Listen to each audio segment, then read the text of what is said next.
জানেন কি? তুলসী পাতা ছাড়া যেমন নারায়ণের পুজো অসম্পূর্ণ, তেমন বেলপাতা ছাড়া মহাদেবের পুজো অসম্পূর্ণ।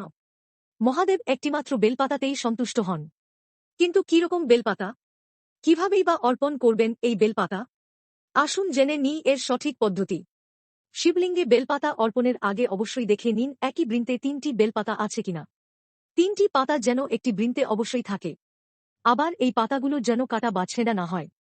দেখবেন বেলপাতা অর্পণের সময় বেলপাতার মসৃণ অর্থাৎ সামনের দিকটা যেন শিবলিঙ্গের ওপরের দিকে থাকে, অর্থাৎ উল্টো করে রাখতে হবে।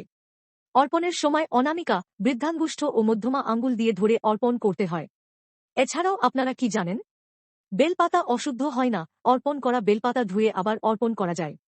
তবে বাসি বা শুকনো বেলপাতা নয় কিন্তু। আর সবার শেষে বলি, এভাবে যেমন মহাদেবকে সন্তুষ্ট করা যায়, তেমনি আমাদের মন ভালো করতে এবং আরও নতুন নতুন ভিডিও থেকে অনেক অজানা তথ্য জানতে আমাদের এই চ্যানেলটি অবশ্যই সাবস্ক্রাইব করবেন আর সাথে একটি করে লাইক ও কমেন্ট করতে ভুলবেন না। ধন্যবাদ।